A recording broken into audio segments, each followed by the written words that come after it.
कहानी का बरसात की काली रात। सबसे पहले आप सभी धर्मों को हमारी तरफ से दिल से सलाम और शुक्रिया, और आपका स्वागत है हमारे YouTube चैनल सुनील श्रीवास्तव डरावनी हिंदी स्टोरी में। चैनल को सब्सक्राइब ज़रूर करिए, क्योंकि आपकी एक सब्सक्रिप्शन हमें और भी डरावनी कहानियाँ लाने का हौसला देती है। कहानी शुरू होती है गाँव से। उस गाँव का नाम था भुरकुंडी। बरसात का मौसम था और उस दिन कुछ ज्यादा ही अंधेरा हो गया था। काली घटाएं जैसे आसमान से जमीन तक लटक रही थी, बिजली भी चमकने रही थी और वो रात कुछ ज्यादा ही चुप थी। मैं सुनीता अपने छोटे से बच्चे के साथ लकड़ी की झोपड़ी में अकेली थी। पति रामू शहर मजदूरी करने गया था और 2 दिन से कोई खबर नहीं मिली थी। बाहर सिर्फ बारिश की बूंदें गिर रही थी और कभी कभी हवा में अजीब सी सीटी जैसी आवाज। रात के करीब 11 बजे होंगे, तभी झोपड़ी के दरवाजे पर दस्तक हुई। ठक ठक ठक। मैं डर गई। इतनी रात को कौन हो सकता है? बच्चा गोद में था, रो रहा था। मैंने दरवाजे के पास जाकर आवाज लगाई, कौन है? बोलिए।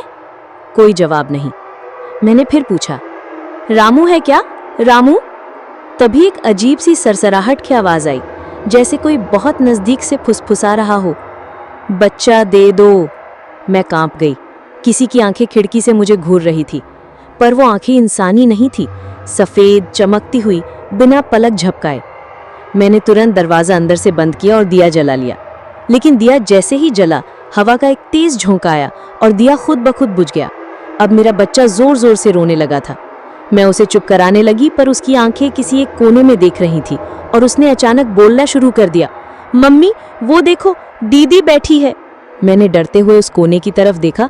वहां कोई नहीं था, पर बच्चे की नजरें लगातार उसी जगह थी। तभी बाहर से एक आवाज फिर आई, बरसात की रात है सुनीता, सब भीग जाएगा, मुझे अंदर आने दे। उस आवाज में औरत जैसी नरमी थी, पर उसमें कुछ ऐसा था जो इंसानी नहीं लग रहा था। मैं कांप रही थी, रो रही थी। तभी गांव की एक बूढ़ी औरत दादी सावित्री लालटेन लेकर मेरे दरवाजे पर आई।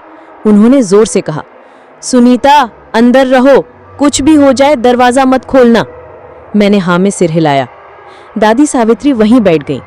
पूरी रात सुबह की पहली किरण के साथ वो औरत की आवाजें गायब हो गई। जब मैंने दरवाजा खोला तो देखा दादी जमीन पर पड़ी थी। उनकी आंखें खुली थीं, पर वो बोल नहीं रही थी। उनके होंठ पर बस एक ही शब्द था, बरसात। कहते हैं उस गांव में बरसात की हर काली रात को कोई परछाई बच्चों को ढूंढती है। जो भी दरवाजा खोल दे, उसका बच्चा हमेशा के लिए खो जाता है। अगर आप ये कहानी सुनकर डर गए तो कमेंट में बरसात की काली रात लिखिए और चैनल को जरूर सब्सक्राइब करिए, ताकि अगली डरावनी कहानी आप मिस ना करें। बाय बाय, टेक केयर, और दरवाजा सोच समझ कर ही खोलिए।